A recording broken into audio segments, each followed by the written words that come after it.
José ya se unió. José me abrió, ya está. Ya está, José, le veo ahí, ya le veo. Salud, José, ¿cómo te va? Gustavo también. Hola, Jacobo, hola, Alberto, hola, amigas, amigos, abrazo. Hola, ¿qué tal? Buenas tardes. Buenas tardes. Un saludo grande para vos, José. Muchísimas gracias. Un saludo también para mi amigo Gustavo Bordón. Ya vino también. Gustavo Bordón ya está también. ¿Está viniendo? No, bueno. Ya está ahí, Gustavo. Saludos, Gustavo. No veo nomás su... Ahí ya está. Bueno. Gustavo Bordón. Este libro de... ¿Lo ven ustedes bien ahora? Sí, se ve muy bien, señor. En el mudo corazón del bosque, de Jorge Teillier. Es un libro que es de la última parte de su literatura, ¿no? Tenemos acá lo que viene, digamos, alrededor del 60, 60 y pico. Lo que tenemos es una muestra desde el título, ¿no? En el mudo corazón del bosque, de lo que él llamó la poesía lárica, o sea, poesía de los lares, de los lugares que son la casa natal, el pueblo natal o la ciudad natal, el campo de nuestra infancia, adolescencia, etcétera, los recuerdos de juventud también, todo eso unido, esa poesía lárica, unido a una tremenda sensibilidad por las cosas del presente y por lo que en poesía no tiene edad, que es algo que pudo haber sucedido hace muchísimos siglos o algo que puede ocurrir en cualquier momento, y también es de gran recreación. Por ejemplo,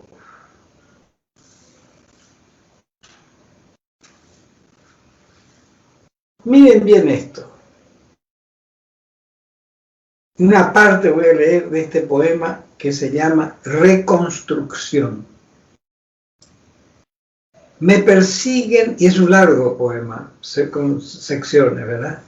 Pero yo voy a leer sin hacer caso de las secciones porque no vamos a leer todo el poema. Me persiguen nombres de gatos, entre paréntesis, toda repetición es una ofensa. My Lord, pimienta, no me olvides. Perdónenme, muy ingenio, señorial dueña de casa, y María Celeste, enana misteriosa como un barco desguazado.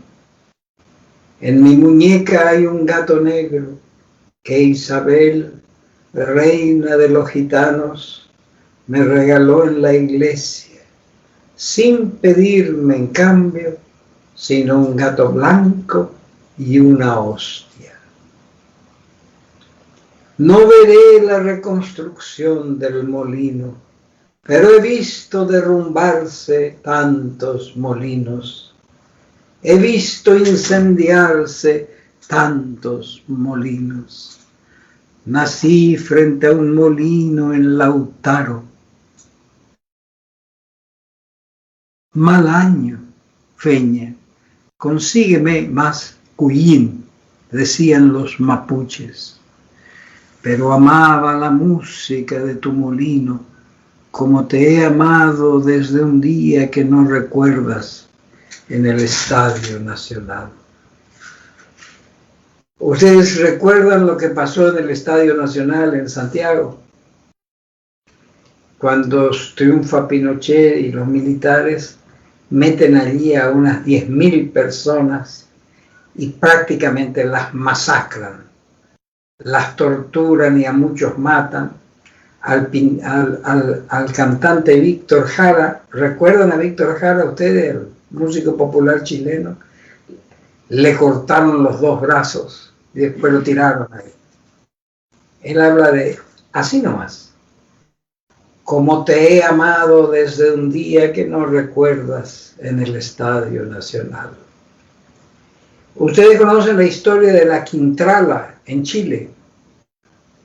La Quintrala era en cierta antigüedad chilena un personaje terrible, una mujer de esas como por ejemplo en la novela de venezolano Doña Bárbara, esa novela que escribe, ¿cómo es que se llamaba este escritor fantástico de Venezuela? No me acuerdo ahora su nombre, el autor de Doña Bárbara, que era un personaje terrible. Bueno, la Quintrala era algo así. Saluda a la Quintrala. ¿Cómo? Rómulo Gallegos. Rómulo Gallegos, sí. Saluda a la Quintrala en mi nombre, descendiente de judíos, alemanes y mapuches, y acuérdate que todos los días despierto rezando por nosotros. ¿Qué historias contarás de mí? Lo digo con un ego digno del grupo Arica. No, no hay historia. Acuérdate solamente que quiero a todo el mundo y como el hooligan de Riazán, nunca he castigado a los animales ni a mis hermanitos menores. Sí, los que se amaban dormían juntos, sin amarse, dijo Rilke o alguien parecido. Y después viene una cita en alemán.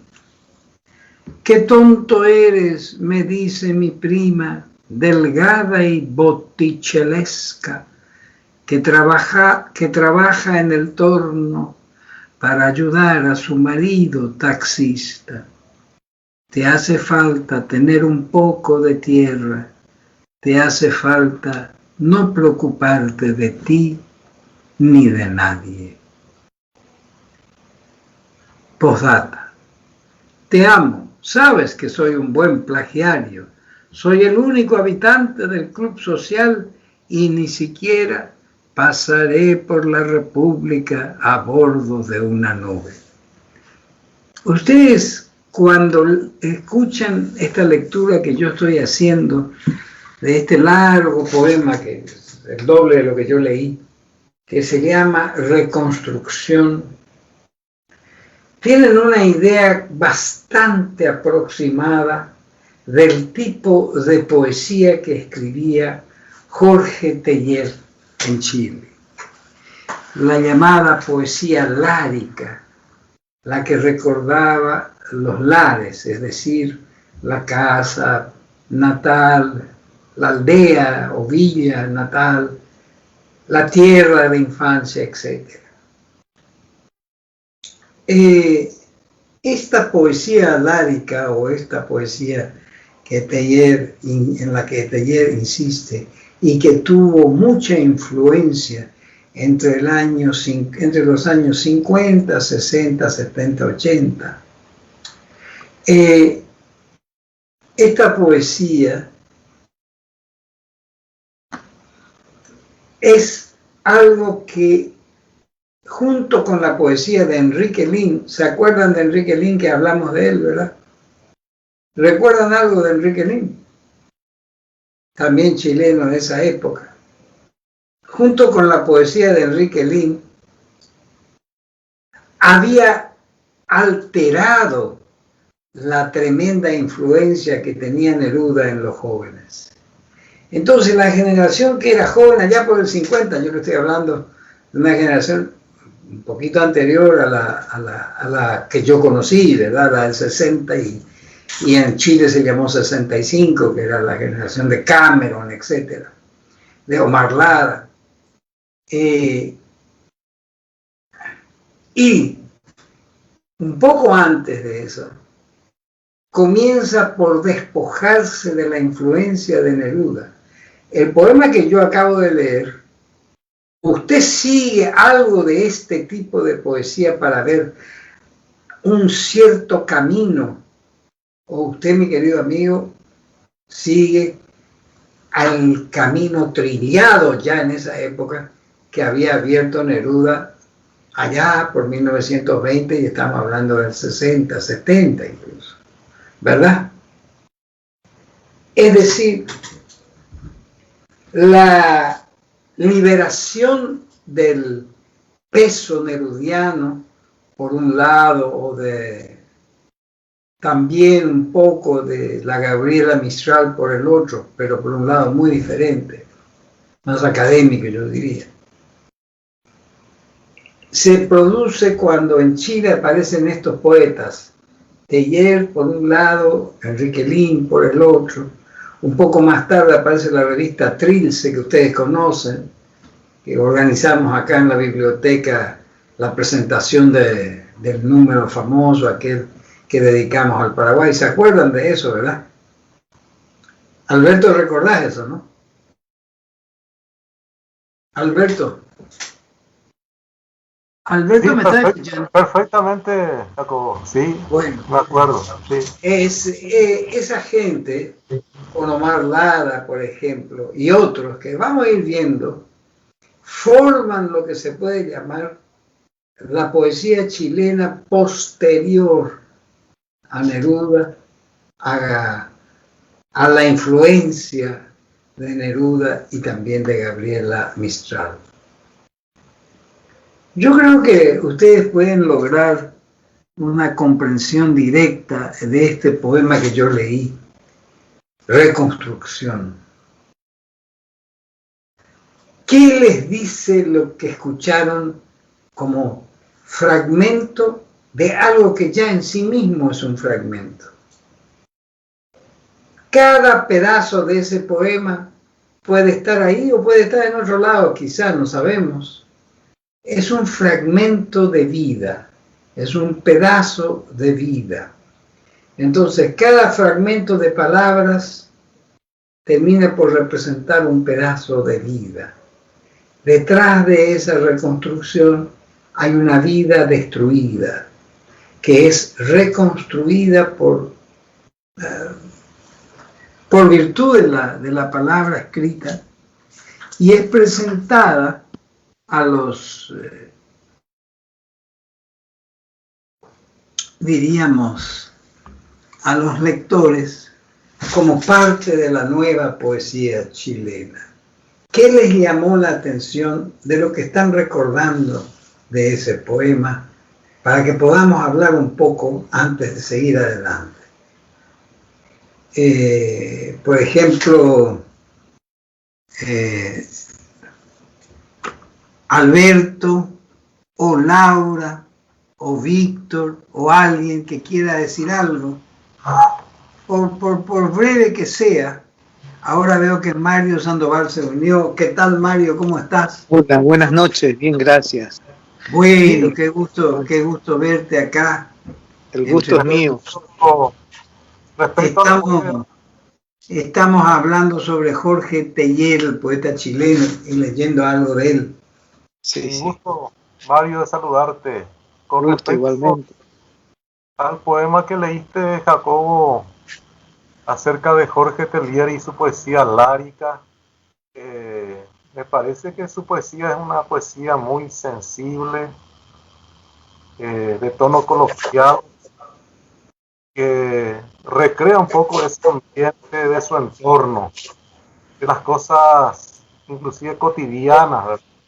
Sí. Habla del gato, habla de algunos personajes también.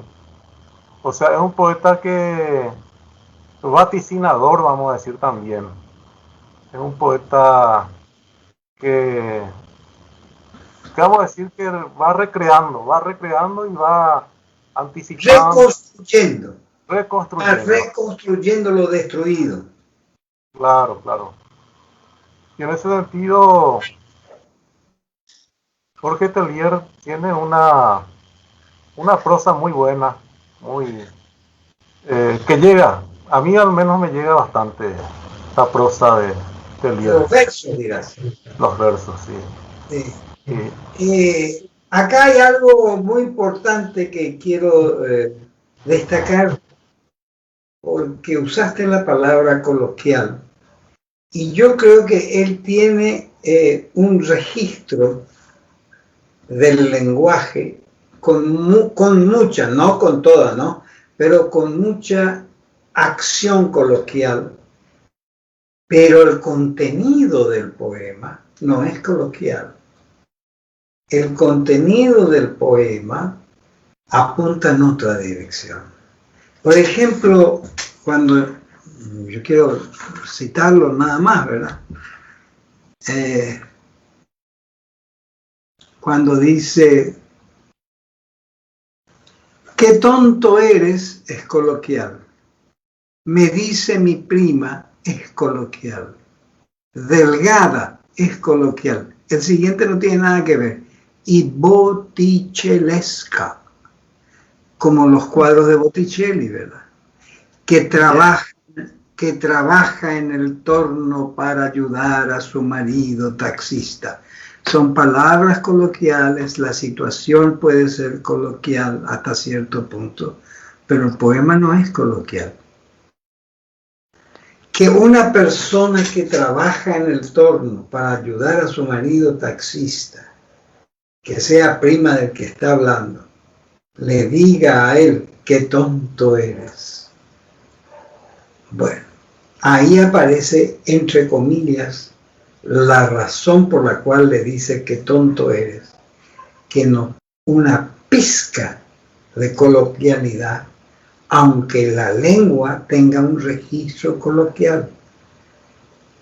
¿Te hace falta tener un poco de tierra?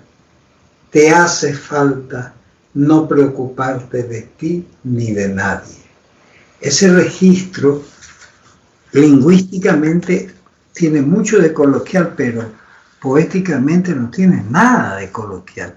No refleja la lengua hablada normalmente.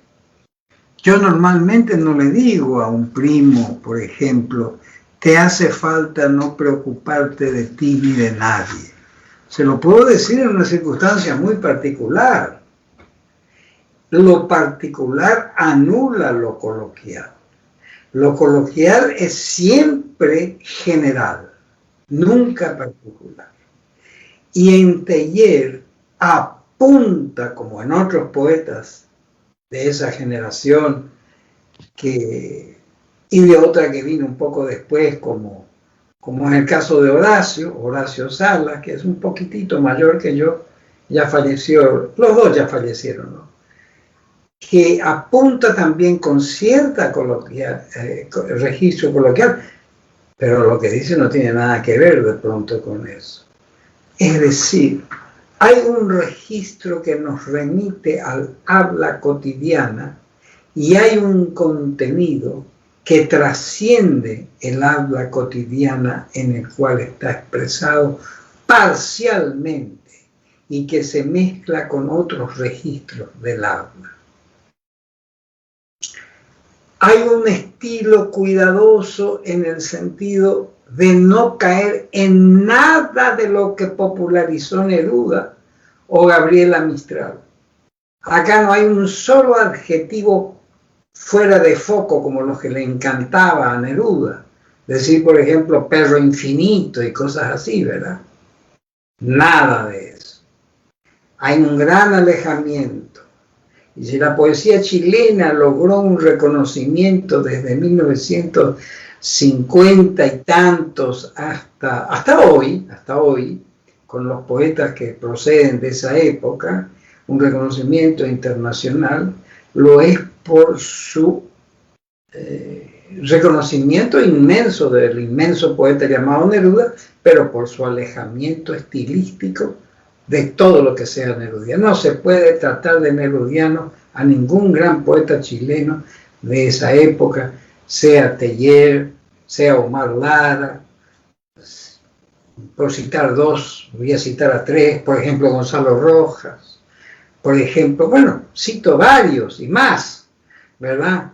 Puedo citar un antipoeta como Parra, ¿verdad? Bueno, Es decir, la gravitación nerudiana fue muy grande y exigió de los poetas la creación de diversos estilos que mezclaban registros lingüísticos donde no estaba ausente, desde luego, la cotidianidad, pero el registro lingüístico era una cosa y el contenido eidético, la idea poética, era otra muy distinta. Me doy a entender con alguna facilidad, ¿no? Sí, muy bien está, muy claro, muy claro. Así mismo. Y una preguntita ahí, Sí. Jacobo. ¿Qué pasó realmente ahí en Chile? Sí. O sea, la impronta de Neruda, que Sí. fue un peso extraordinario, y el resto, los otros que estaba citando, por ejemplo, se apartaron de él, No, lo reconocieron siempre como el inmenso poeta que fue, pero no querían seguir, no querían ser neruditas, ellos no querían crecer a la sombra de un gigante, como en la Argentina el caso de Borges. Los mejores poetas argentinos siempre admiraron a Borges, pero se alejaron del estilo de Borges porque no querían ser borgitos.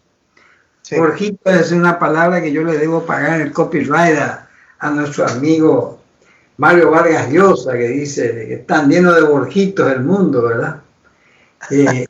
Entonces yo recuerdo grandes poetas, por ejemplo, Horacio Salas. Horacio Salas escribió una biografía de más de 1000 páginas, una biografía intelectual de Borges, literal. La mejor que yo he leído. Sí. Escribió esa biografía magnífica y ese estudio sobre la poesía de Borges.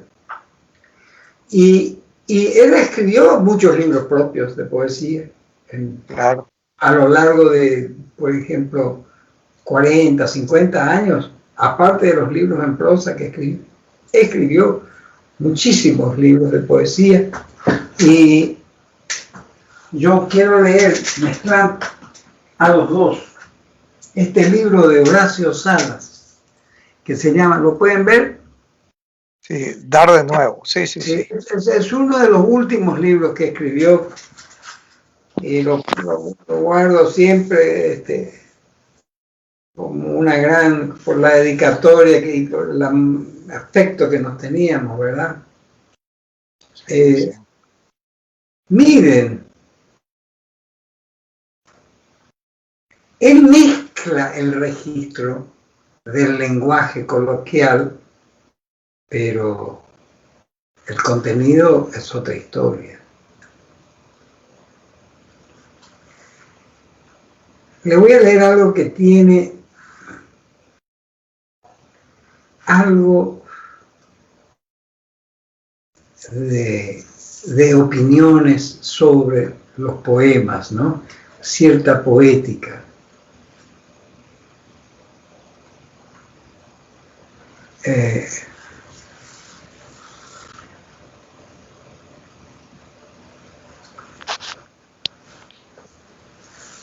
Quiero leer este poema.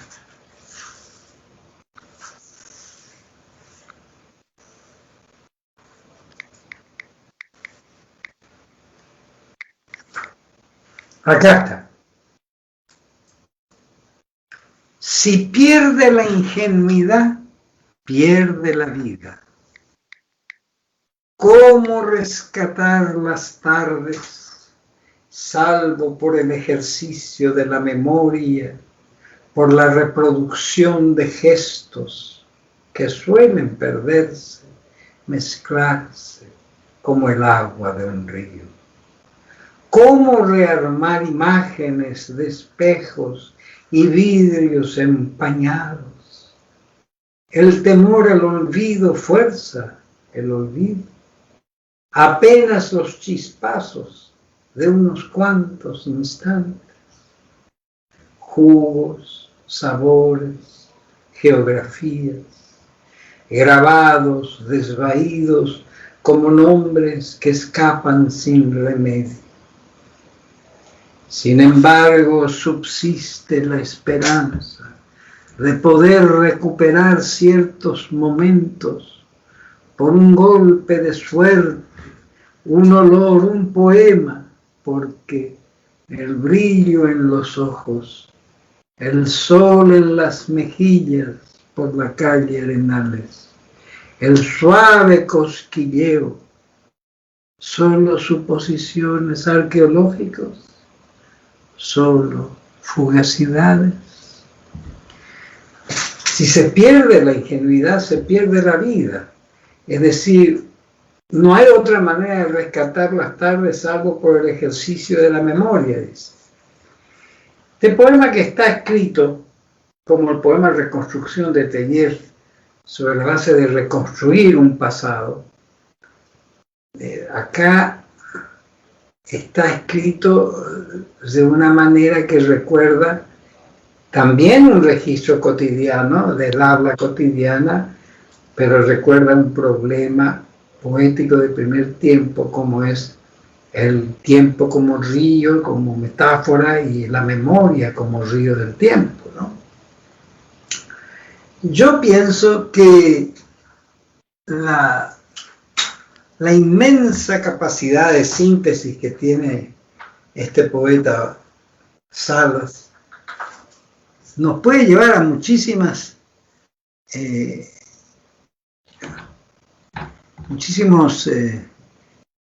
por muchísimos caminos, y vamos a salir en lo mismo, en hacer un himno inmenso a la memoria, pero ese es un himno que tiene a su vez su propio comentario, su propia crítica, su propio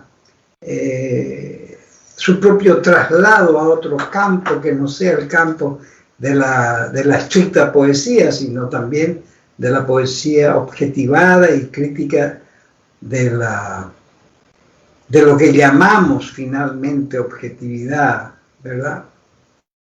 Porque uno de los problemas de la memoria, yo espero que ustedes compartan conmigo esto, no es el recordar simplemente, ¿verdad? Es el saber si aquello que recordamos no ha sido modificado por el recuerdo. ¿Fue así o fue algo parecido que yo modifiqué a través del recuerdo? Por ejemplo, Laura, ¿qué pensás de esto? O también Víctor, ¿qué piensan ustedes de esto?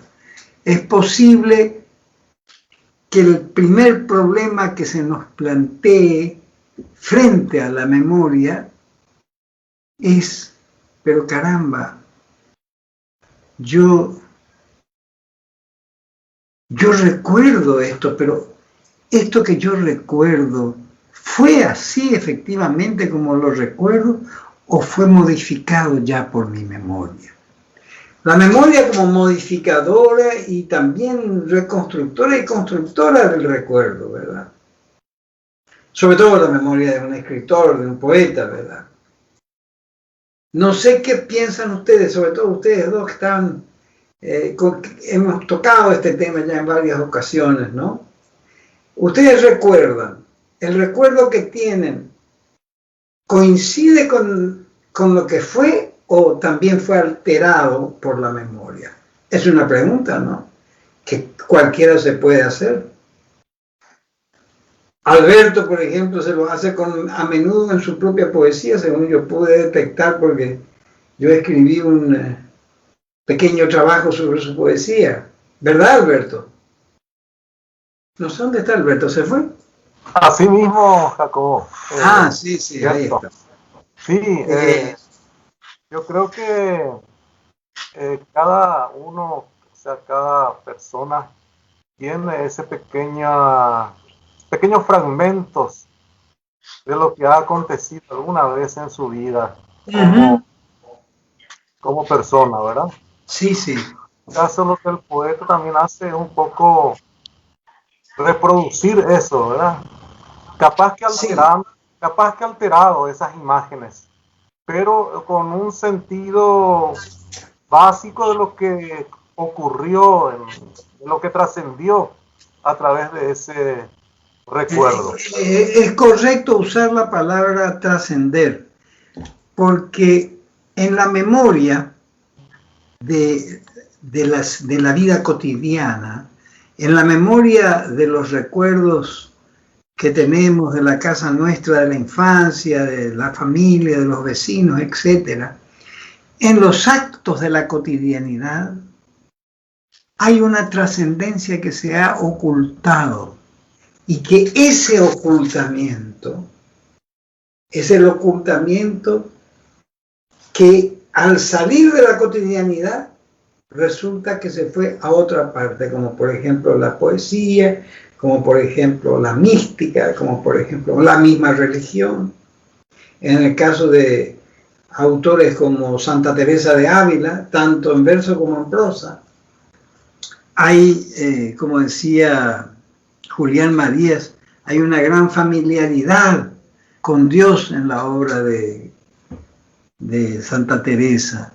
Y esa obra la tenemos muchos, es decir, esa similaridad, esa similitud con la obra de Santa Teresa como modelo, pues lo seguimos muchos en la historia de la poesía castellana. La memoria también construye. La memoria es constructora de algo que si no fuese así, no podría ser recordado, sino de una manera muy superficial, como un fragmento de un accidente y nada más.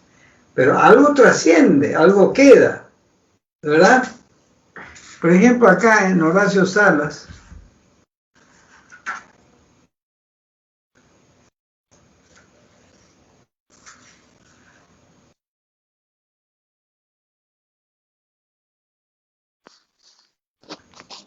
voy a leer algo acá.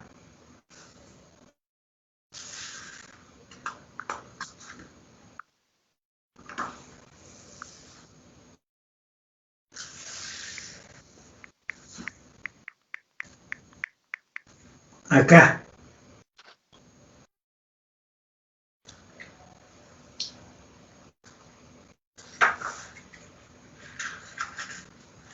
Dinosaurio. Conocedor de las teorías de Darwin, para sobrevivir ha reducido su tamaño, casi en exceso, y el mimetismo, el camuflaje, le da buen resultado. Cuando camina por Palermo, no lo advierten, no llama la atención, salvo si carga con un número inusual de volúmenes, o lee mientras saluda a los vecinos, a los porteros de la cuadra, o cuando por el rabillo del ojo, para que no le descubran características de su especie, observa ávidamente los ombligos que brotan en verano. El dinosaurio es una persona, pues, que va con libros en la calle, ¿verdad? Conocedor de las teorías de Darwin, y para sobrevivir ha reducido su tamaño, ya no es un dinosaurio, es una persona. Sabe que hay otros en el mundo que poseen estigmas similares.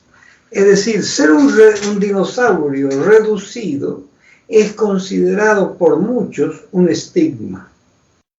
Aman a Mozart, ese es un estigma. A Haydn, a Mahler, se emocionan con Bach y varias sonatas de Beethoven los conmueven. No se equivocan al citar a Neruda, nunca se refieren a Borges con ligereza de modelo que resbala sus largos muslos por una manera. Algunos además coleccionan postales centenarias, reconocen una frase de Proust, de Flaubert, de Barthes, disfrutan el banquete de Platón, el sabor de los quesos bretones, las ostras o la luz de Picasso. El pobre dinosaurio, para mimetizarse, mira televisión todos los días y hasta analiza sin errores visibles tácticas y estrategias detrás de las gambetas. Con el paso del tiempo, cada vez más permanece más días en la cueva y lee para informarse de las furias del hombre, de las transformaciones que debe ensayar prolijamente para no descubrirse. Pero los antiguos reptiles son reptiles y esos disimulos por momentos se hacen evidentes. No les gusta mentir ni hablar de lo que ignoran.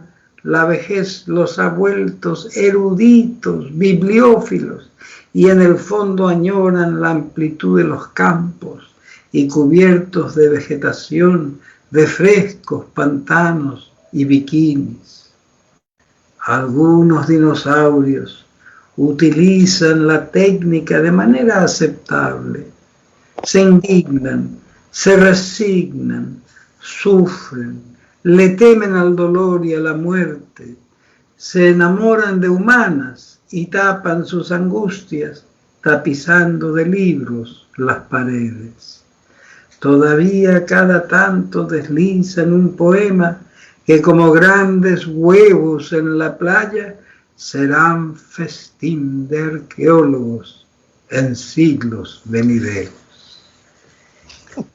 ¿Qué les parece esta manera de tratarse a sí mismo como uno de los tantos dinosaurios que circulan en la ciudad de Buenos Aires? Genial, es antropológico el poema. Es fantástico. En un campo diverso, miren este poema de Jorge Teillier.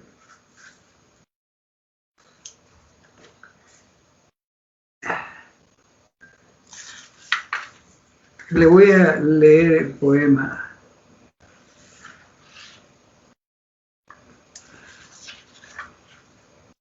Este poema también de la identidad, ¿no?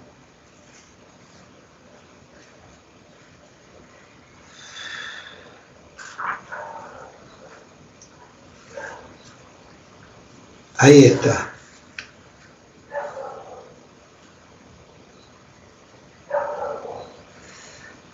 He dormido donde un amigo. He dormido donde un amigo hasta las 7 de la tarde. Ahora sé que el diazepam es lo mismo que el Valium 10. Los gallos cantan a cualquier hora. Salgo al patio. Hay 5 gatos vagos cuyos nombres no conozco, pero me saludan como a un viejo colega. Llega mi amigo, salimos a beber Santa Emiliana a la calle Capitán Ábalos. Somos los últimos en salir del boliche y tal vez mañana los primeros en llegar. Hace años no me despertaban los gallos a esta hora, a las 7 de la tarde, ¿no? Estoy en un lugar donde se lee The Ring, los libros de Rubén Azócar y la balada del café triste. No sé por qué tengo una ceja rota. Escribiré una nueva carta al suicida. Viajaré al Deep South a mirar los últimos trenes a vapor. Comeré Kuchen de manzana en donde aún se creen alemanes. Leeré versos a quienes solo escuchan a Julio Iglesias con una chaqueta de terciopelo que alguien que creía amarme me regaló en Madrid y una horrenda corbata obsequio del poeta Cameron que yo les leí a ustedes, ¿se acuerdan, no? Del poeta Juan Cameron. ¿O no lo recuerdan? No. Veo morir el atardecer en la gran avenida. Muerte, no te enorgullezcas. ¿Qué importa terminar como Stan Laurel? Haré cuenta que fui actor de una mala película cuyo guión no dejé redactar a nadie más. Este poema presenta a un sujeto prehistórico de sus propios recuerdos, tan prehistórico que encuentra que las 7 de la tarde es una suerte de alba para él, donde en vez de escuchar a los gallos al alba, los escucha imaginariamente a las 7 de la tarde. donde le saludan 5 gatos cuyos nombres él no conoce, etcétera, etcétera, etcétera.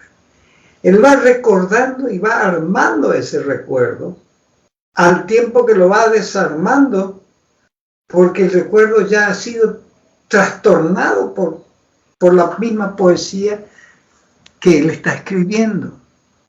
Y no es un recuerdo tan lejano como el que puede decir, ahí está el origen de mi carácter. Yo soy uno que lleva libros de calle en calle, que va rodeado y vive rodeado de libros, etcétera, que es lo que dijo en un momento Horacio Salas, y en otro momento lo dice acá, cuando cita unos cuantos libros y después cita una película tan mala, cuyo guión no le va a echar la culpa a nadie, lo hizo él y no dejó que nadie más lo escribiera, y que era con su vida. Como ustedes pueden ver, Neruda está lejos de todo esto. Borges está más lejos todavía. Sí. La poesía de esta gran dama de la poesía, que fue Gabriela Mistral, está incluso mucho más lejos. Yo diría que nace una poesía a partir de un gran conocimiento de la literatura anterior, por supuesto, pero también había un punto de contacto entre todos ellos y entre todos. Yo lo conozco bien porque también yo estaba metido en el tema, que era más joven, un poco más joven que ella. No mucho, un poco, pero yo siempre fui el más joven de todos los grupos, pero no importa eso. Había una preocupación esencial que yo les transmití al comienzo. Recordamos sin transformar por la vía de la memoria aquello que es recordado, o lo transformamos y lo convertimos en otra cosa, en un simple recuerdo que deja de ser simple, o en literatura finalmente. En tiempo que no deja de ser literatura, ¿no? El tiempo transformado en palabra, como decía don Antonio Machado, eso es poesía. Estos dos poetas tienen algo en común, sin tener en común nada que los pueda poner en el mismo grupo de escritores. Sin embargo, están con respecto a la poesía y a la influencia que en ellos ejerce la propia vida como tema de sus poemas. He sido bastante claro en esto, ¿verdad? Podemos leer algo más de Jorge Teillier, si me permiten. Sí, sí.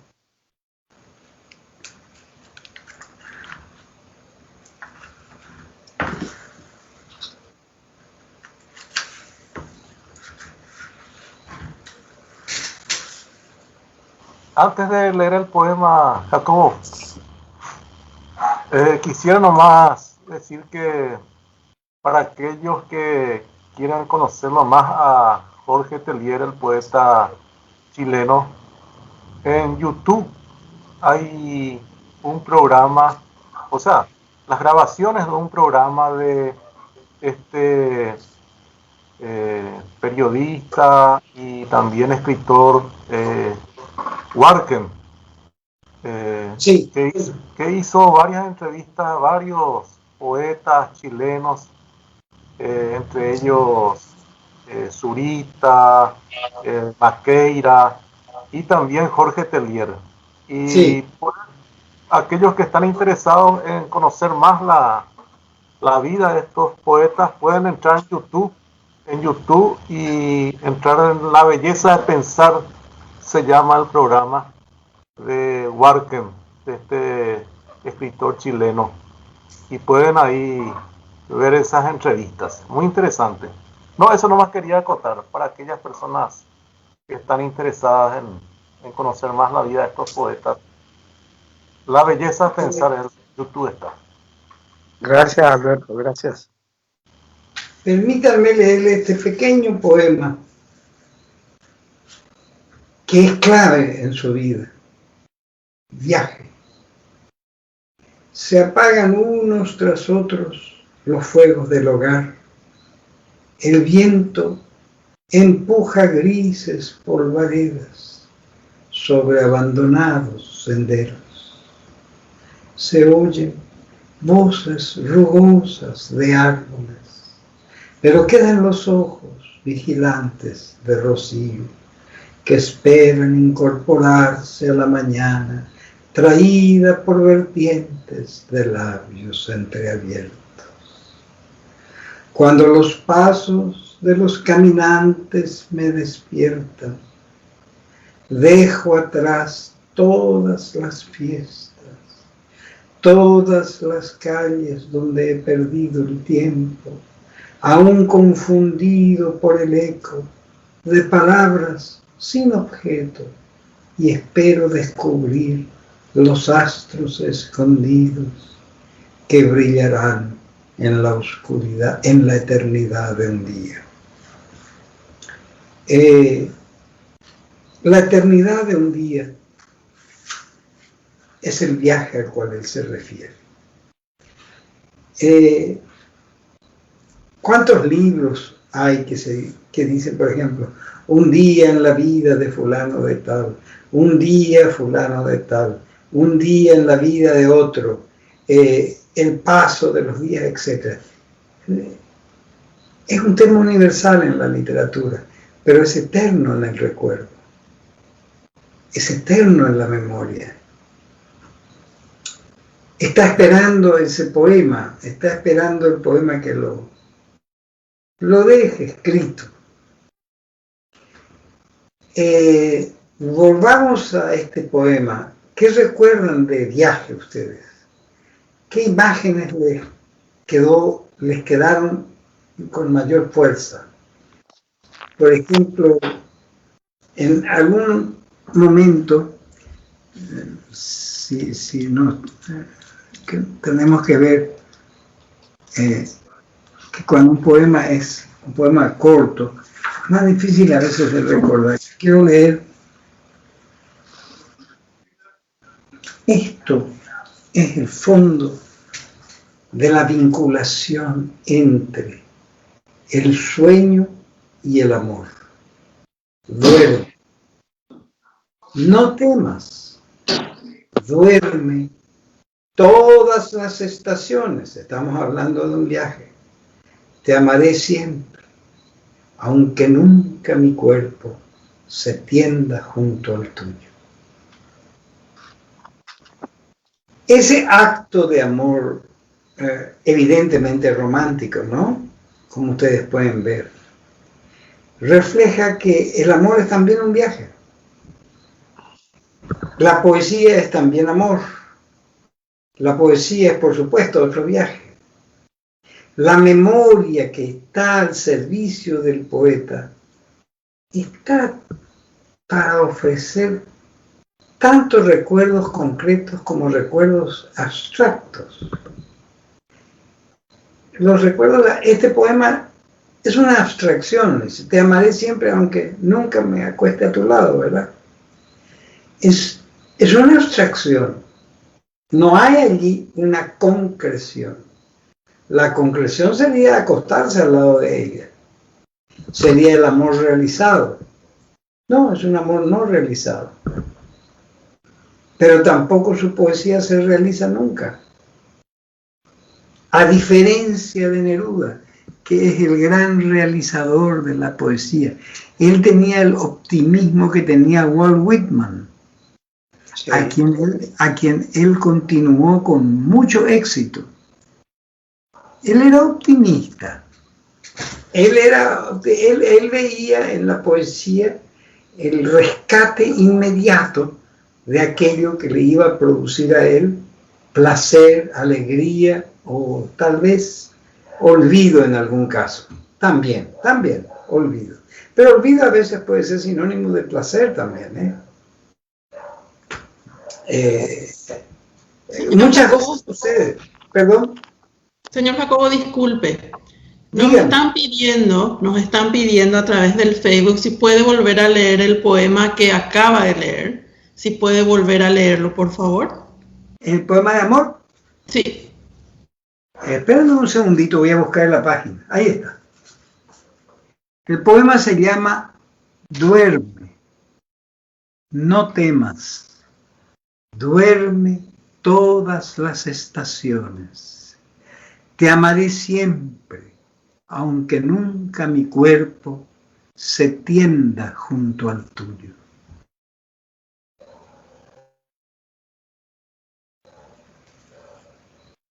¿Está claro para la persona que ha pedido esto? Con mucho gusto volveré a leer para que pueda recordar el poema, que se llama Duerme, no temas, duerme todas las estaciones. Te amaré siempre, aunque nunca mi cuerpo se tienda junto al tuyo. Sí, espero que hubiera podido llegar en esta ocasión con más fuerza que la anterior, mi lectura, ¿no? Sí, señor. Agradece la persona que está compartiendo con nosotros, agradece en demasía.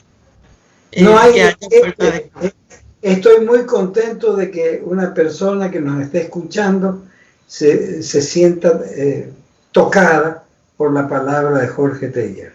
Muy contento de encontrar una compañera como... Es una señora, ¿verdad? Sí, es nuestra participante frecuente, que es Marisol Palacios. Ah, Marisol Palacios, que es la periodista del diario Última Hora. Y que participa activamente cada semana de estas sesiones.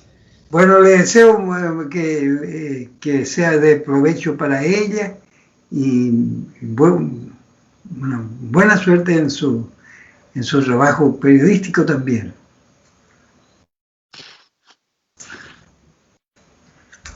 Estábamos diciendo, siempre tratando de encontrarle la palabra justa, apropiada, que el parecido entre estos dos poetas, aparte de cierta concordancia generacional, ¿verdad? Y el hecho de pertenecer también al Cono Sur, a la América del Sur, ¿no?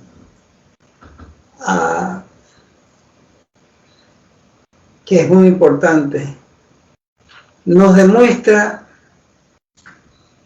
cómo a la poesía le basta la profunda sinceridad que tiene el escritor consigo mismo al admitir que no está haciendo lo que los demás quieren que él haga, lo que se establece como parte de la rutina de la felicidad o la rutina de, como dicen los franceses, comme il faut, que quiere decir como debe ser. Hay pues una frase que normalmente se usa, no, hay que hacer las cosas como deben ser hechas, ¿verdad? Bueno, no, la poesía no hace las cosas como deben ser hechas, hace las cosas como ella quiere. Y nos sale generalmente cuando se trata de hacer algo que se quiere que salga de otra manera. O sale con un optimismo muy difícil, que es el optimismo de Neruda, que a mí me gustaría oponer a la actitud de Teillier y la actitud de Horacio Salas. ¿Por qué? Porque en el optimismo de Neruda, donde está vigente el optimismo de Whitman, hay una poesía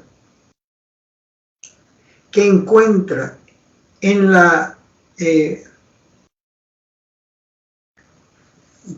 podríamos decir así, en la aceptación de la personalidad, la razón de ser del escritor.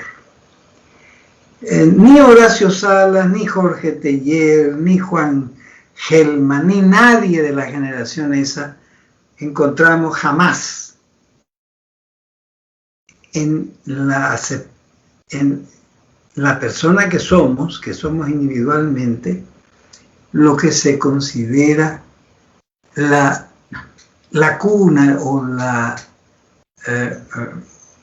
el huevo del cual nace finalmente el ave de la poesía. En cambio, en Neruda sí. Neruda está triste con una mujer, la deja y se mete con otro, está contento y escribe sobre la otra. Primero escribe lo mucho que sufrió con la que deja y después escribe lo muy alegre que está con la otra.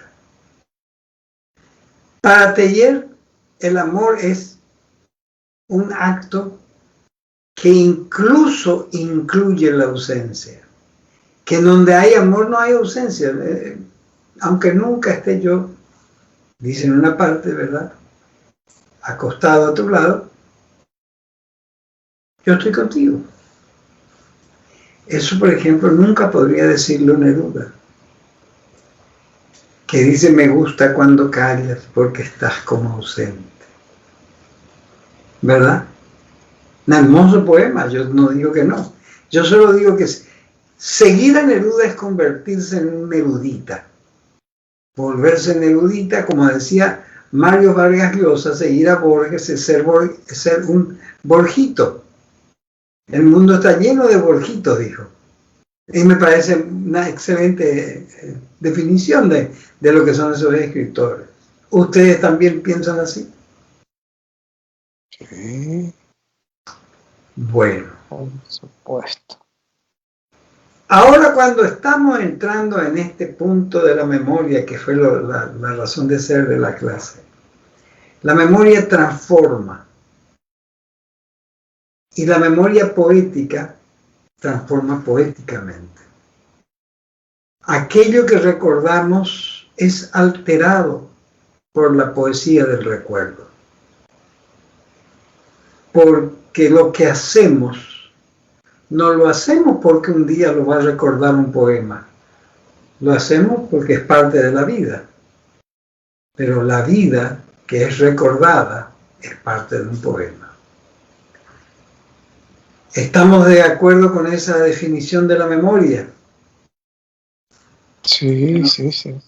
Es una forma de entender por qué existe un cambio en el recuerdo, porque se poetiza, el recuerdo se poetiza, no necesariamente con adornos, sino con imágenes que justamente pueden ser todo lo contrario de un adorno, pueden ser un afeamiento de la situación.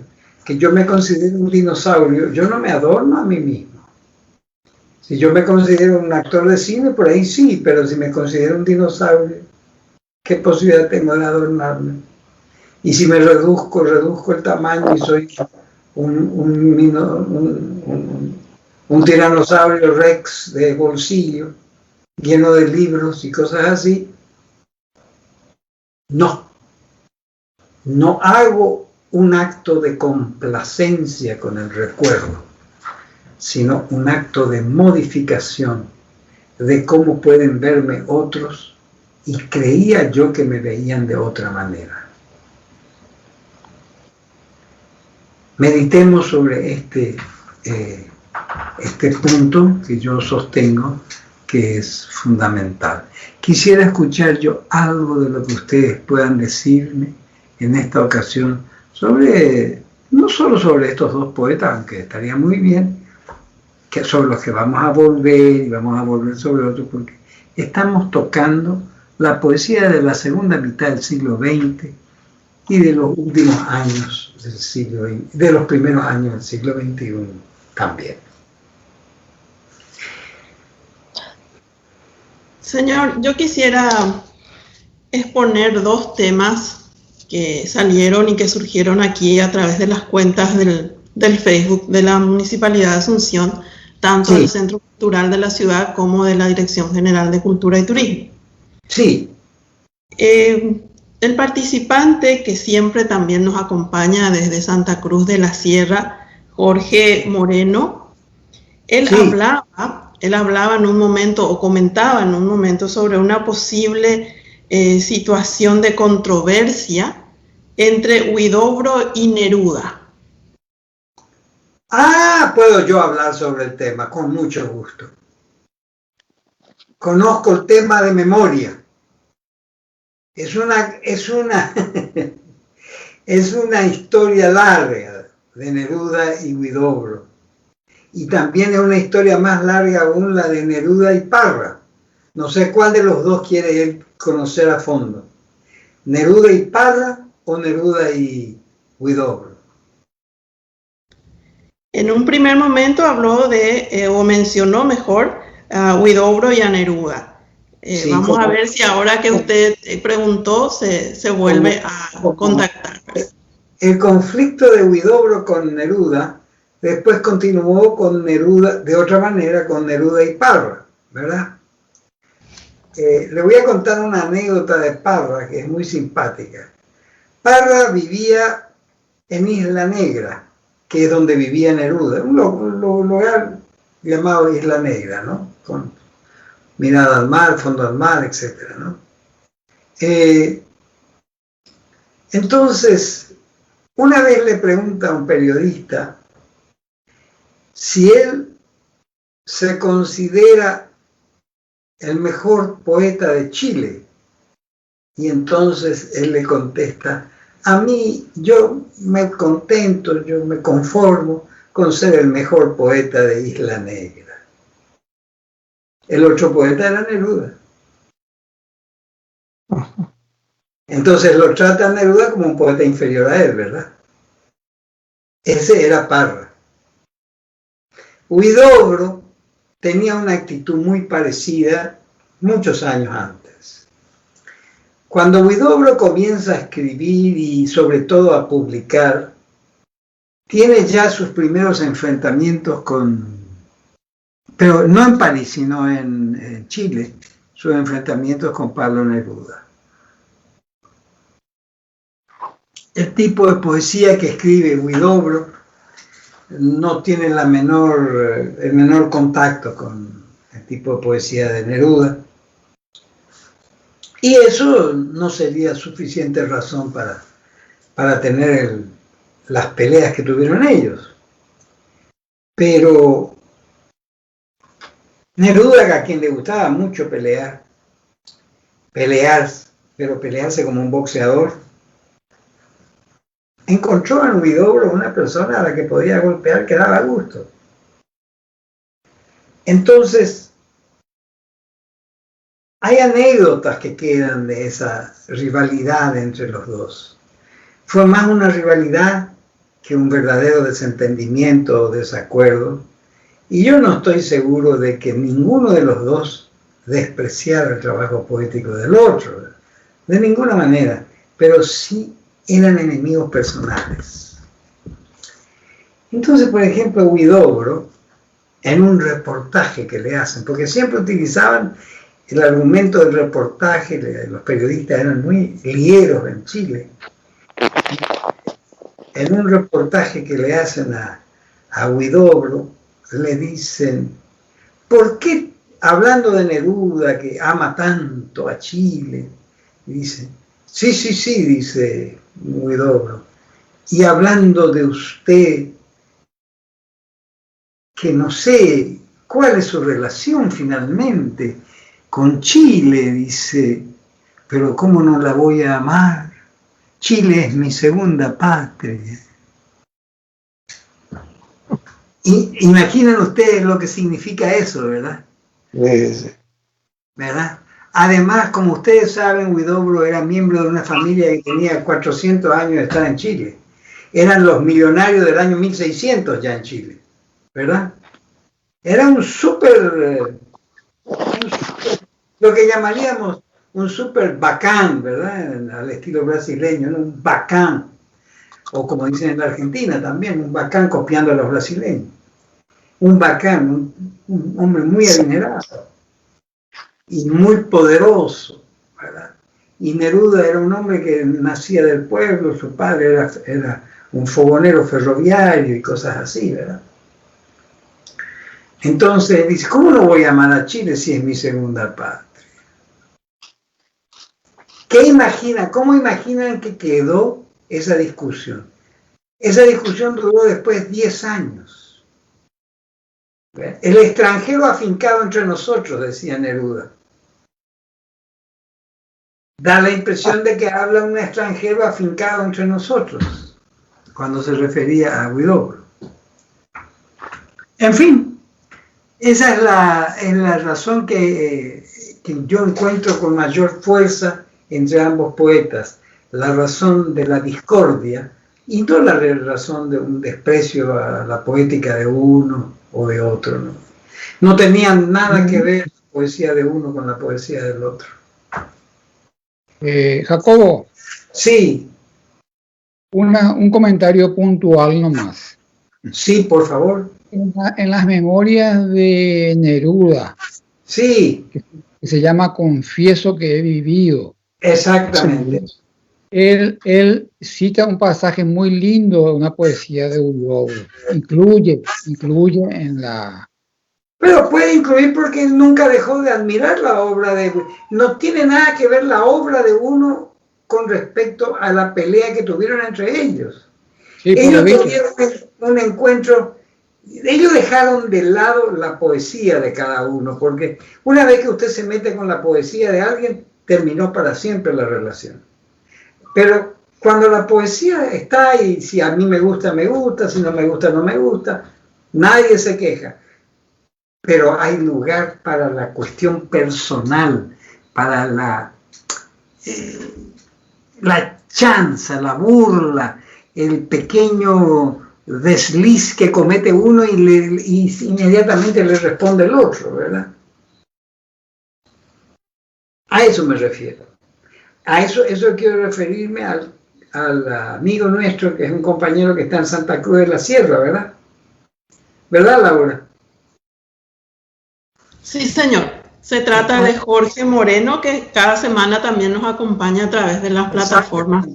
Y este amigo Jorge Moreno, que está en Santa Cruz, a mí me gustaría decirle que en realidad el problema no era un problema entre la obra de uno y la obra de otro. Podían tocar algunos que otros aspectos, pero no dejaban de reconocerse como tales. Eran dos toreros, y como ustedes saben, los toreros nunca son amigos entre sí, pero se respetan. Entonces, en algún momento, el desliz de uno le daba pie al otro para seguir durante 5 o 10 años diciendo un montón de cosas, ¿no?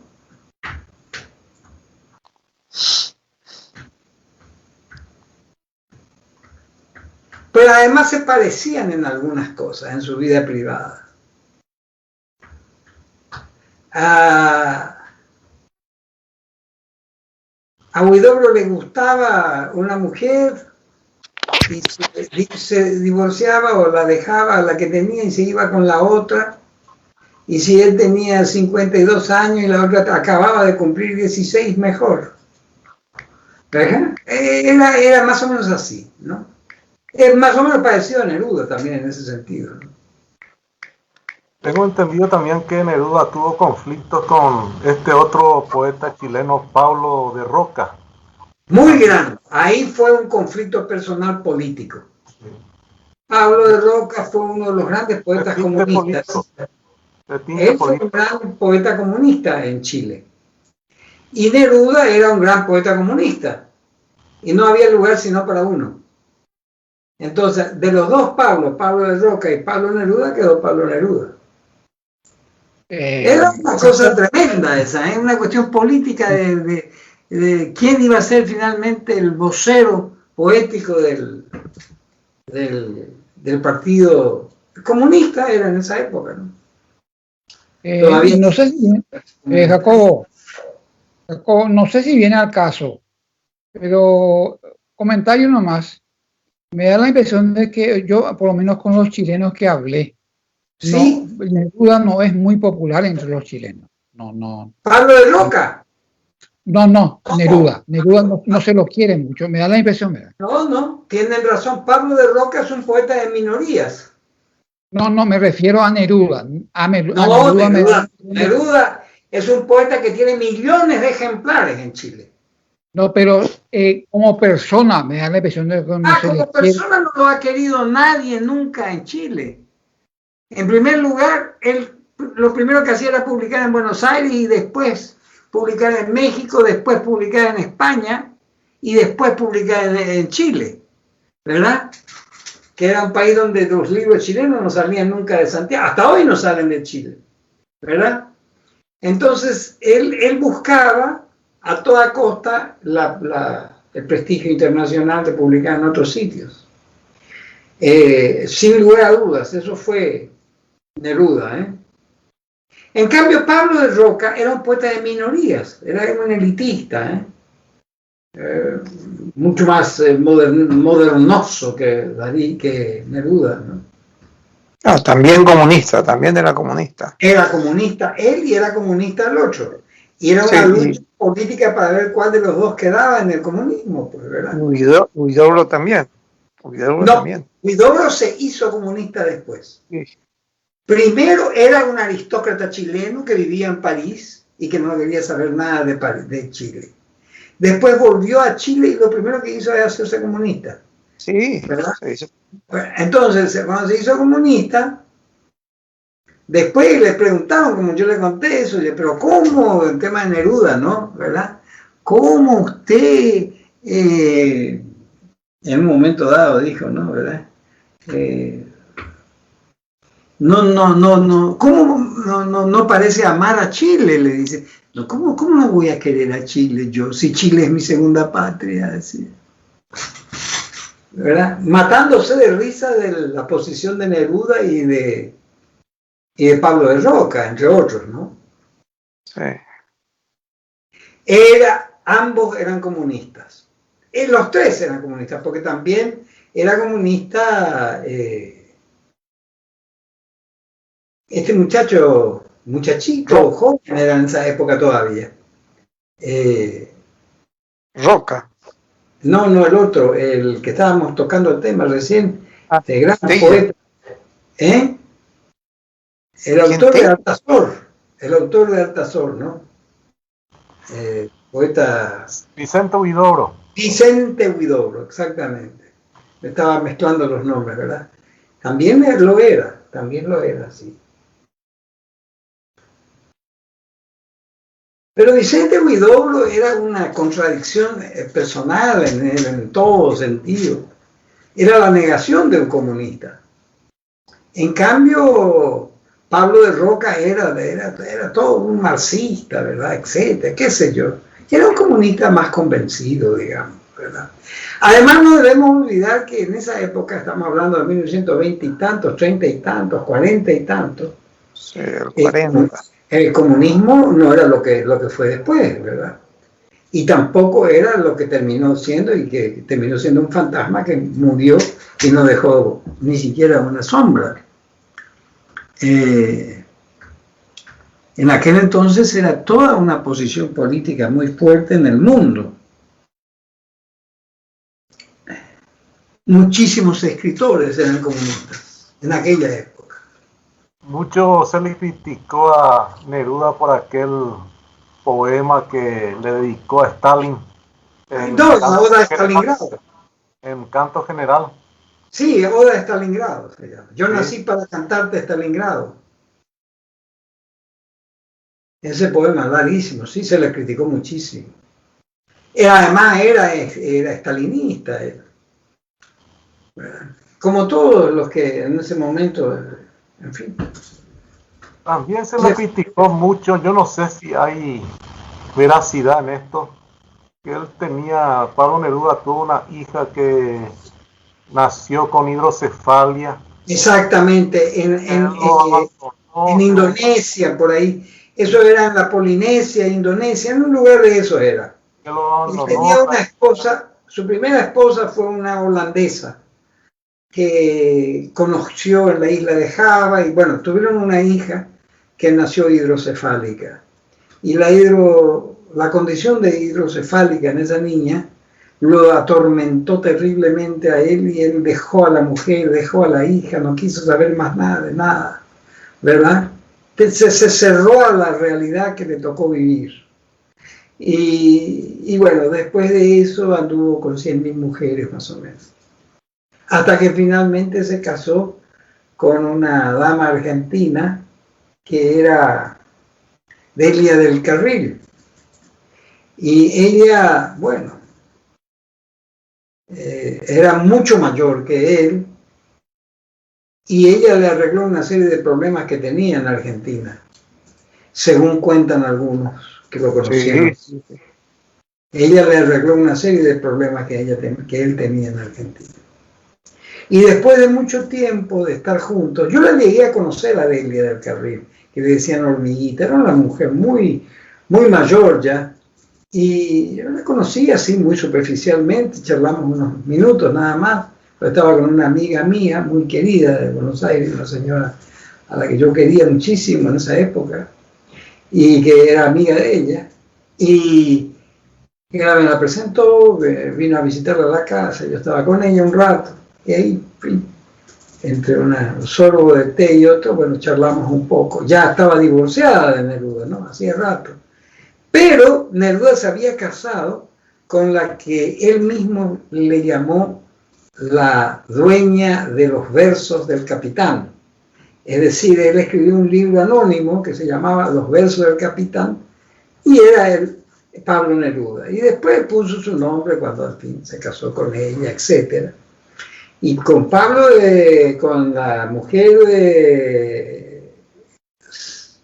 que se casó con la señora esta que se llamaba Matilde Urrutia, ella, bueno, él se casó con ella y claro, la Hormiguita pasó a la historia, por la otra esposa, ¿no? Y no, claro, no volvió a Chile, se quedó ya en la Argentina. Era muy así de alto coturno, de linaje y qué sé yo, gente que a mí nunca me interesó en la Argentina. Pero ella era de esas, ¿no? Y después de un tiempo, Neruda, les quiero contar esto nomás. Neruda se enamora perdidamente de la sobrina de su esposa, que era una jovencita, de la sobrina de Matilde Urrutia, de la segunda, de la que escribió los versos del Capitán, de la otra mujer, ¿no? Y ahí se armó la podrida del siglo, porque Matilde no le perdonó. Según me contaron a mí, yo a Neruda no lo traté ni me interesaba tratarlo, ¿verdad? Una vez me lo quiso presentar, porque estaba en Buenos Aires, me lo quiso presentar. Él lo conocía de memoria, Elvio Romero. Coincidió con un viaje que yo me iba a Buenos Aires en aquella época, muchas veces me quedé a vivir ahí, ¿verdad? Él ya había vuelto de Río de Janeiro y ya vivía en Buenos Aires. Y no vivía en Buenos Aires, vivía en esa época todavía, vivía en la ciudad de Gleu, que estaba cerca de Buenos Aires, en el sur, se iba con tren uno. Y me dice, mira, la semana que viene, me enteré, viene mi amigo Pablo. Dijo, ¿a quién? Le dije yo, y Pablo Neruda, qué bien, le dije. Dice, si quieres, yo te lo presento, te lo voy a presentar con mucho gusto, esto y lo otro. A lo mejor salimos a cenar por ahí. Él viene, se va a quedar aquí 3-4 días porque tiene que arreglar unas cosas acá. Y bueno, muy bien. Yo no tenía el menor deseo de conocerlo. Hasta que lo conocí después, por 10 minutos, en una reunión en París, donde yo fui a la casa de una amiga, donde se reunía un grupo de argentinos, y yo era el único que no era argentino, éramos 4 o 5 personas que estábamos ahí, yo era el único que era paraguayo ahí. Y ella era una pintora que estaba viviendo en ese momento en Francia. Y amiga, muy amiga de Neruda. Y Neruda estaba viniendo en el año, ¿qué año fue eso? Poco después en el año 71, por ahí, 70, 71, él vino a visitarla a ella. Es decir, estando en Chile, le visitó a ella, le trajo un libro de regalo suyo, que la habían editado en Francia, qué sé yo. Y eran muy amigos ellos, ¿verdad? Y yo los saludé muy atentamente. Ah, qué bien, me dijo, y nada más. No dijo ni una palabra más. Nadie pudo hablar mientras estuvo él. Yo a los 10 minutos ya dije, me voy de acá. No le dejó hablar a ninguna de las personas que estaban ahí, hablaba él únicamente. No le dejaba hablar a nadie. Dije yo, la pucha, y ya no quiero más, ya es puro esto, bla, bla, ¿verdad? Es un inmenso poeta, pero no se puede hablar, no sabe escucharle a nadie.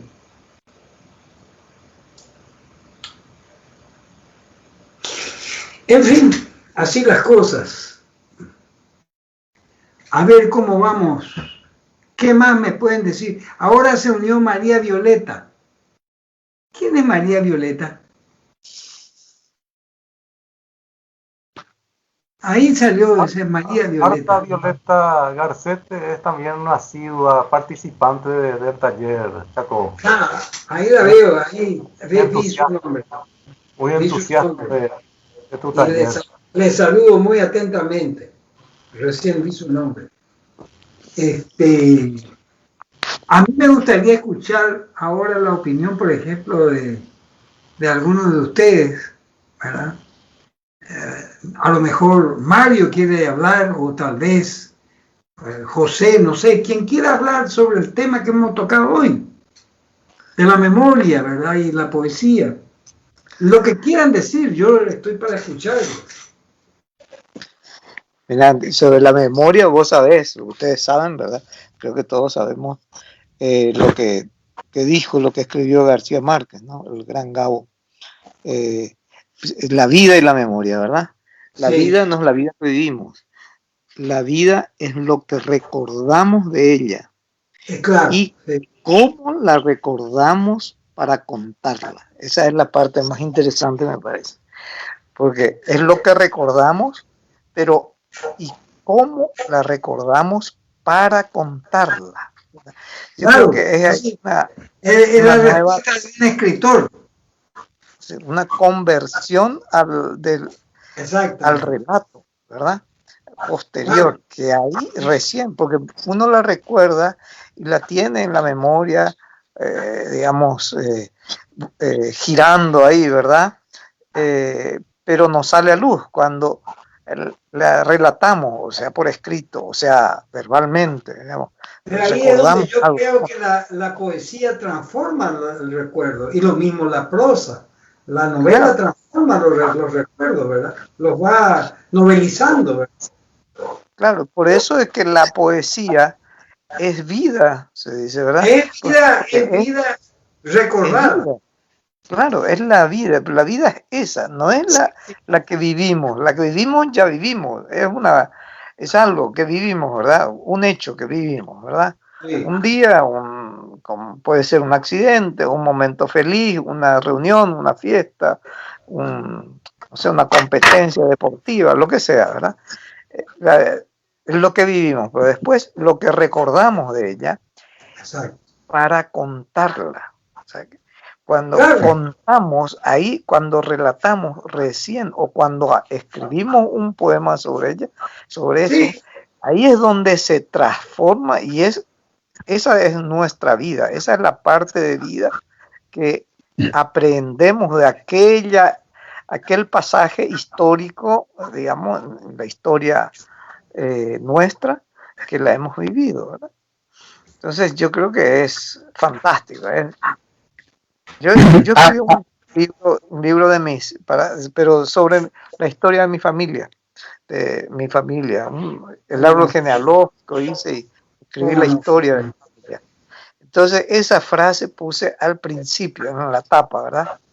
Como para decir, bueno, la vida no es la vida que vivimos, sino es la vida recordada. de ella y cómo la recordamos para contarla. Pero ese cómo indica que ya hay una transformación también ahí. Claro, claro. ¿Cómo la recordamos? Claro, de acuerdo a las vivencias, las personas. Así, la puedo recordar asado. Bueno. Claro, al sentimiento. Algo más sobre los recuerdos, si me permiten. Sí, no, yo estoy muy de acuerdo con esa posición de Gabo, que habla por todos los escritores, ¿no? Sí, sí, sí. Y evidentemente son los recuerdos sobre los que se escribe, ¿no? Yo también quiero decir algo sobre el tema de los recuerdos. Encantado, te escucho atentamente, te escuchamos todos. Me estoy acordando de un literato colombiano que vino a dar una charla acá en Asunción y leyó un cuento corto suyo. Y voy a tratar de acordarme, no me acuerdo muy bien, pero los fragmentos, a ver si puedo unir la idea que quiero transmitir. Se trataba de un recuerdo de él, de su infancia, en la que su mejor amigo, eran adolescentes, tenía una hermanita, una hermana menor, que le hacía a él la vida imposible, ¿verdad? Que siempre le estaba contrariando, pegando, qué sé yo. Y él contaba todas las cosas que ella le hacía a él, como atormentándole. Le tomaba como víctima ya. Exactamente, le agredía constantemente. Y después él une ese recuerdo a cuando la vuelve a ver después de 20 años aproximadamente. Ella ya estaba casada, una hermosa mujer. Sí, ya era otra persona. Ella era otra persona. Y lo primero que le dice a fulano, el amigo que está ahí presente, le dice, ¿te acordás de fulano? Le dice. ¿Cómo no me voy a acordar de... vamos a suponer que se llame Carlos, ¿eh? ¿Cómo no me voy a acordar de Carlos si fue mi primer amor? Dijo. Así termina el cuento. Y, te deja pensando, ¿verdad?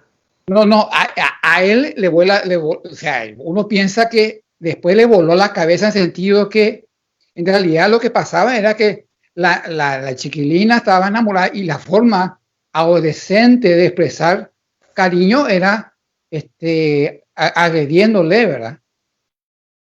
Pero bueno, en el fondo... Era una manera un tanto particular de demostrar amor, ¿verdad?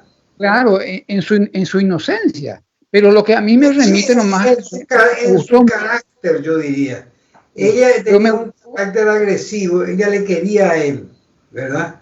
Pero finalmente no solamente ocurría que ella le quería a él, sino que ella no le gustaba a ella misma eso de quererle a él, porque por alguna razón no terminaba de quererlo totalmente.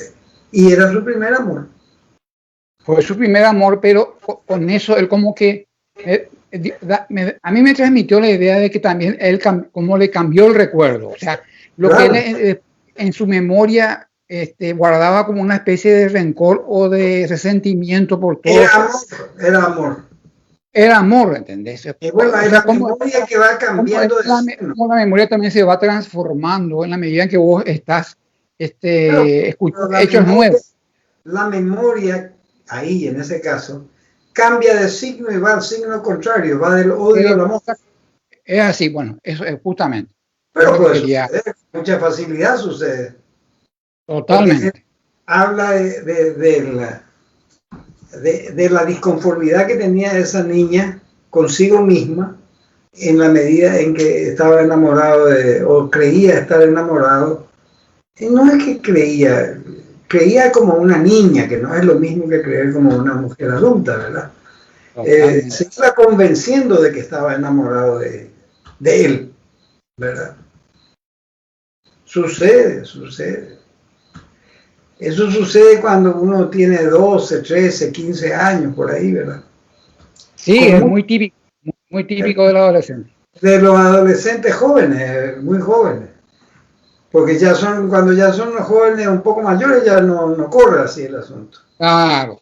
Ahí ya hay que salir, ya hay que dar lugar a otro tipo de contacto, ¿verdad? Porque si no, no funciona. Pero muy interesante, muy interesante. Yo pienso que puede haber amores de aquella época que no murieron nunca, pero que siempre fueron amores, ¿eh? Nunca fue odio ni nada por el estilo. Por ejemplo, un jovencito y una chica más o menos también de su edad, un poco mayor, un poco menor, no sé, 1 año o 2 máximo de diferencia. Y los dos son adolescentes muy jóvenes todavía, y se tantean mutuamente en cuanto a sus sentimientos y no se equivocan, se quieren, se respetan mucho, pero se quieren. Y eso dura muchos años, porque nunca se rompió. Los amores que no se rompen son eternos, duran siempre. Aunque él se case después 20 veces y ella se case 30 veces con él, pero duran. Ese amor no se rompió. Entonces es eterno. Hay un poema de Josefina Pla que es muy lindo, que ella le a su amor adolescente. Que dice algo así como su cabello, que tenía el cabello. Es muy, muy conocido el poema. Sí, puede ser, sí. En fin. Sí.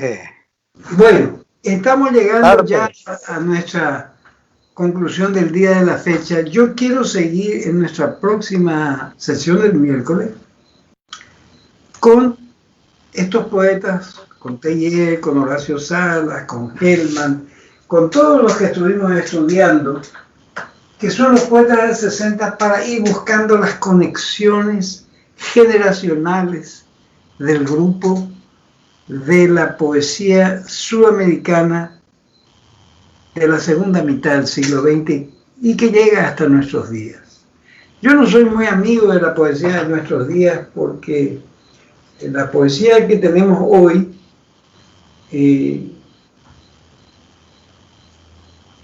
no tenemos los poetas que teníamos antes. Está cada día peor el asunto. Y no tiene nada que ver, contrariamente a lo que ustedes crean, es que el tema de la pandemia, porque yo le estoy hablando de algo que ya vino antes, algo de hace 5, 10, 15 años atrás, ya bastante antes. La nueva poesía de América está huérfana de liderazgo, porque los grandes poetas de la segunda mitad del 60, vamos a decir 60, 70, 80, hasta el 2000, después 2010, 2020, etc. Hasta ahora, los poetas que siguen la posibilidad de una continuidad latinoamericana, hispanoamericana, iberoamericana, incluimos a Portugal, en el Brasil también. No tenemos jóvenes poetas en los que podamos ver una continuidad. Hay una negación de la continuidad. La nueva poesía espera ser una novedad. La novedad es horrible para mí. Es lo contrario de lo nuevo. Lo nuevo nace de una experiencia. La novedad es la imitación de una experiencia ajena. Entonces es novedoso, ¿verdad? Pero no es nuevo. Lo nuevo nace de una experiencia que no se hizo antes y nació algo nuevo. Pero la novedad es la imitación de lo nuevo.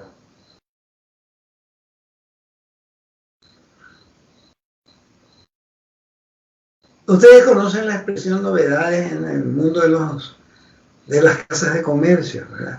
Antes tenían letreros que decían novedades, así, tienda y novedades. Cosas nuevas. En realidad eran cosas novedosas, cosas que ya se habían visto, pero no eran resultado de una experiencia insuperable.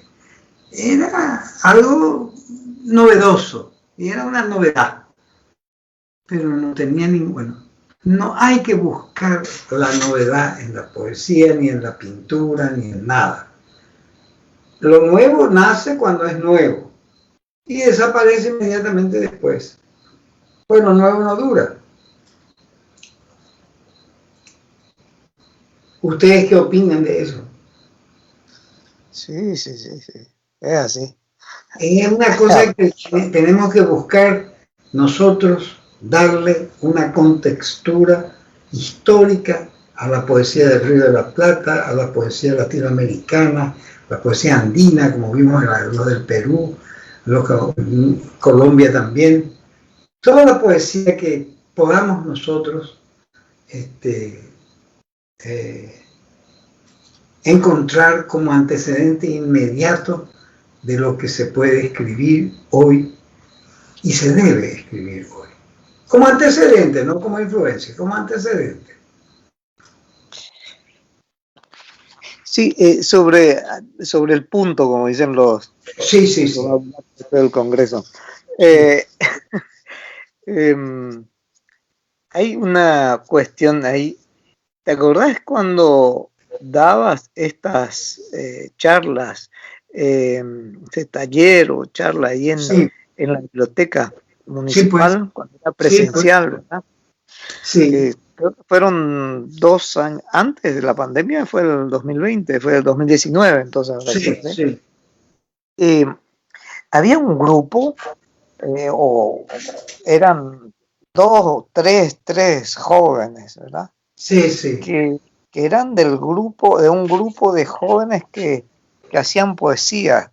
Yo los vi alguna vez así, pero después, no sé, yo perdí el rastro, no sé quiénes son. Yo ¿Será que algunos de ellos se acercaban para leer algo? Ajá. En alguna ocasión, sí. Y ellos tienen un grupo, porque les pregunté yo en alguna ocasión ahí que... Estaban en la calle Chile. Me invitaron a mí ahí. Fueron muy corteses. Sí, es el grupo del Centro Cultural Literario, justamente Literaitú se llama. Exacto. En Chile. ¿Vos te acordás de ello, Alberto? Sí, yo varias veces participé ahí de encuentros. Claro, porque a mí, por ejemplo, me invitaban también, pero yo ya no fui, ¿verdad? Porque no iba a ser el único de mi generación, entonces no, ¿verdad? Sí, hay un grupo bastante interesante de jóvenes que escriben poesía. Que querían hacer algo, pero para mí estaban todos perdidos, ¿eh? Entre ellos Orlando Orué, Miguel Omelgarejo, había un muchacho que tenía talento ahí. Garcete, en fin. Había un muchacho de talento que yo recuerdo que escribía con un fuerte ritmo. ¿Te acordás de él? ¿Cómo se llamaba? Carlos, creo que se llamaba. Carlos Bassano, sí. Carlos Bassano. Él era un buen poeta. Sí. No sé qué se hizo de él. Anda un poco alejado ahora de las actividades. Y bueno, todo el mundo está alejado con la pandemia, ¿verdad? Pero ahora veo que en estos días va a dar justamente una especie de charla virtual sobre este poeta luqueño José Concepción Ortiz. Muy buen poeta en su época, sí. Creo que en estos días va a dar una... Qué bien, me alegro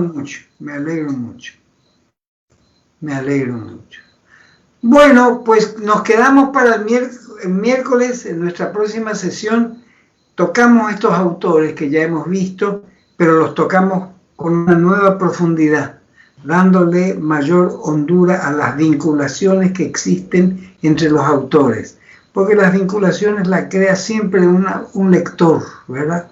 Esas vinculaciones que apuntan a un lector, y el lector es el padre del poeta del futuro. El lector de hoy es el que mañana escribió poesía. Esa es mi teoría. Bueno, yo los saludo nuevamente a todos, les deseo un feliz fin de semana y nos vemos el miércoles entonces, siempre que ustedes encuentren que les interesa el tema. Yo espero las preguntas que ustedes quieran hacer, con mucho gusto seguiremos. Podemos... Excelente, Jacobo. ¿Perdón? Estamos de acuerdo. Excelente. Muy bien. Buenísimo. Entonces dejamos todo para el miércoles que viene, ¿verdad? Sí, así es. Sí, muchas así es. gracias, Jacobo. Hasta el miércoles. Gracias, Alberto, también yo por les agradezco a ustedes, les agradezco el interés que demuestran por la poesía, que es un interés fraterno, es un interés donde se va hermanando la gente que tiene un sentimiento afín. Nuevamente, hasta el próximo miércoles. Un abrazo. Un abrazo. A todos. Saludos a todos. Gracias a todos, saludos, buenas noches. Muy bien, Chao. buenas noches.